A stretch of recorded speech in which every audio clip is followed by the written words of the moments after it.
Protests in China ramping up again today, with many people showing their concern for the path of the country, due in part to the no COVID restrictions and lockdowns in place. Scott Moskowitz is lead geopolitical risk analyst with Morning Consult, and he joins us with more. Hi, Scott. How are you today? Hey, good to be here. Thanks for having me on again.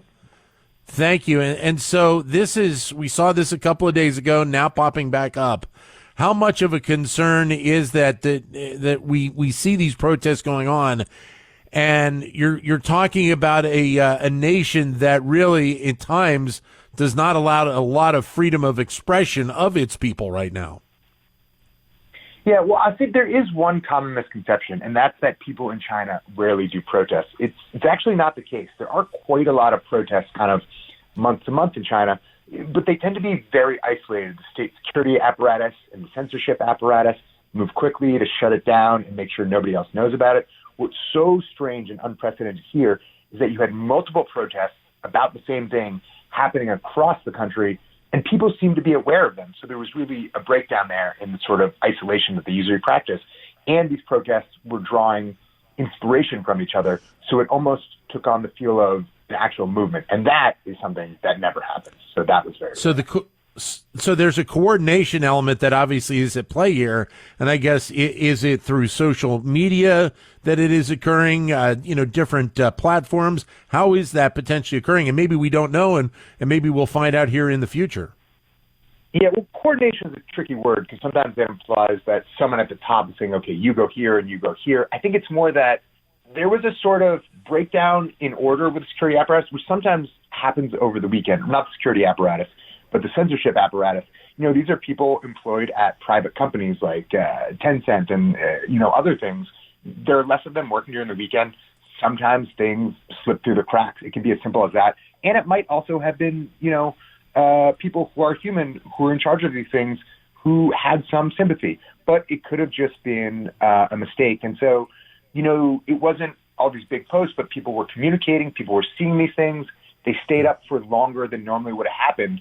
And it really touched such a nerve that, by the time they got these things down and started moving quickly, everybody was out in the streets already. And so the gist of this is really the no COVID, the zero COVID policies that have been in place and the lockdowns that have been in place for a while. Yeah, I think that's part of it. And I think more than just the policies themselves, it's a sense that they've been enforced with a sort of capricious authority, in different places.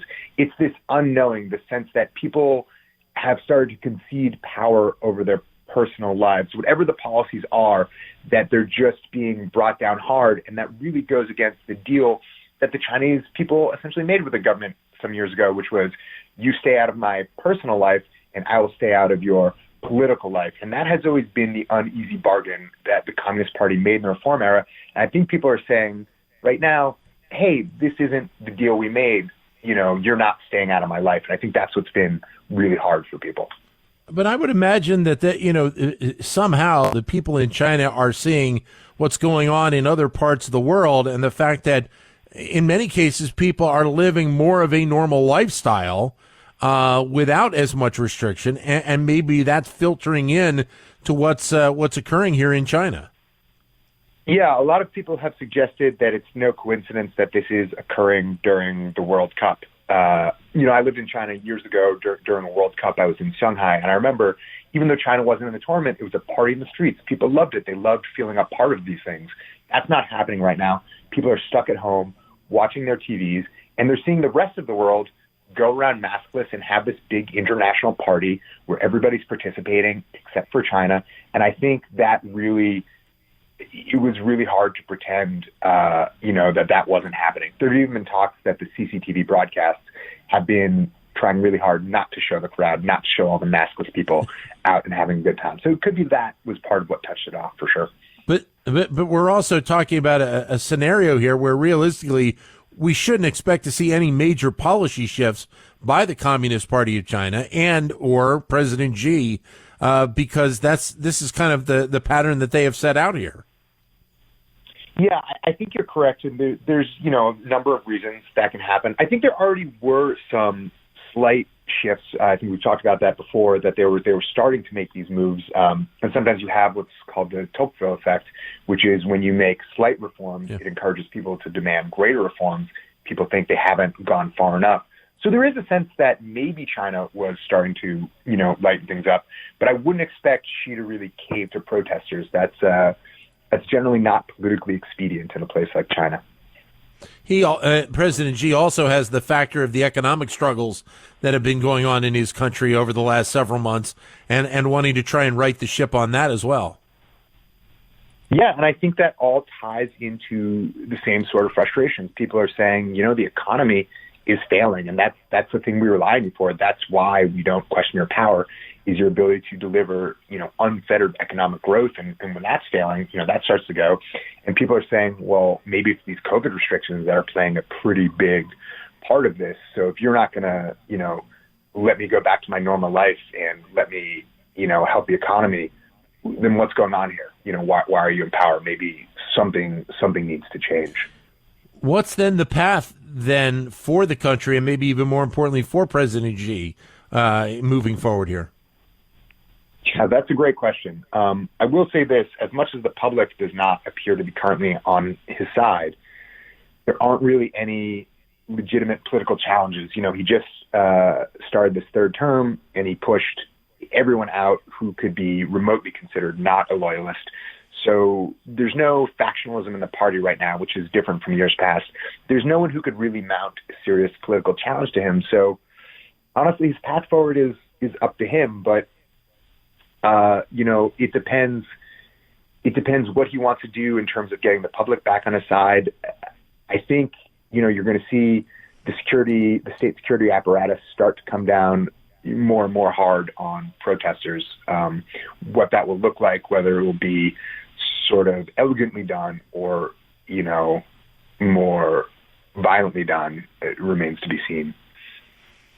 We're joined by Scott Moskowitz, and so the other side to the story as well, and not that it's immediately connected to the protests going on right now, but you still have Taiwan as a point of interest for not only China but a lot of the world as well, and I guess that is still something that we will see yet to play out here in the months ahead.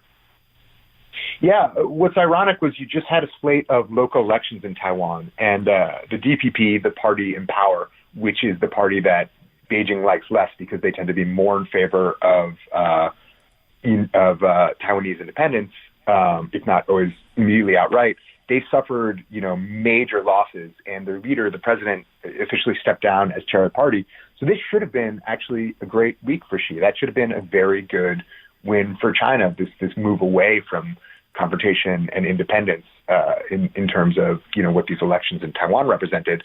And yet, as that was happening, these protests emerged. And there are some who said this could be a risky time because Xi, if he gets desperate, could make some sort of rally around the flag move and move on Taiwan. But I think that's a pretty tail risk. It's just a possibility people have mentioned. And so then the path as well around all of this by the Biden administration and the U.S. government at this point is just kind of sit back and wait, but be ready in case something does occur? Yeah, I think that's true. Certainly with the protests, the U.S. government has to always be very careful in showing their support for, free, open, democratic expression, but not playing into the Chinese government's hands, because Chinese government loves to talk about color revolutions stirred up by foreign actors. And if, we come out too strongly condemning China and supporting the protest movements, the Chinese government can say, aha, look, see, this is being coordinated from afar. The U.S. government, or even sometimes they like to say the CIA is in charge of this. So they have to be careful there and just kind of sit back and say people deserve to have their, thoughts heard, and they deserve the right to speak. In terms of Taiwan, it's wait and see. I think Xi has his hands full right now, so I wouldn't expect anything, but certainly, need to be vigilant there. But we're still talking about a country where you have these protests going on right now, and I honestly, I think to a degree, I'm surprised that we see protests going on today. I kind of figured that after what we saw on Monday that these would be fairly squashed quickly by the Chinese government. We wouldn't be hearing this again. Yeah, I mean, I think the large-scale protests, as I understand, have been, squashed in the major cities, but there are less protests, more people fighting and getting frustrated over things. It remains to be seen if people are going to take to the streets en masse again, and it will spread. I think it's been a lot more contained than it has, but you're right, it hasn't been fully contained, and that is a slow burn for a place like China that usually acts pretty quickly to first stop something and then move to erase it from the collective memory. And that's the issue that really will matter, even if they do stop these protests. You can never put the genie back in the bottle where she says, all of China supports me. We don't need a democracy because I have, 90 or 99% approval rating. This has really laid that bare. So is there any expectation, and we've heard the stories this week as well, that it sounds like, and I guess this is data from the Chinese government, that the amount of inoculations for COVID have been on the rise, and even more so with the older generations there in China. Is the expectation still that they are going to continue the path with the vaccines that they have made there in China and not going to continue to ask for help from outside the country? Yeah, so there's two parts to that. Like we said, we know there have been surprisingly low, given China's efforts, surprisingly low vaccination rates among the elderly for a number of reasons, and that's, at least medically speaking, what they've argued has been one of the reasons to have caution when opening up, and also because that could tax China's often poor medical system. But in terms of their vaccine efficacy and not asking for these foreign or Western mRNA vaccines, yeah, I think that's a political choice, and it's a dangerous political choice, but it also puts Xi in a tricky position because they've talked a lot of what Xi has done has been making these moves to make China more self-sufficient, not reliant on the West. And in terms of a crisis, to be able to produce its own vaccine to say, we did this thing that no one else could do, and then to suddenly have to turn around and be like, oh, actually we failed. We couldn't survive this crisis without help from the superior technology of Western countries that we're claiming we can survive without. That would be a pretty tough pill to swallow, so to speak, for Xi. All right. Scott, great to have you with us. Thank you very much. Yeah, thank you. Always a pleasure. Thank you. Scott Moskowitz, lead geopolitical risk analyst with Morning Consult.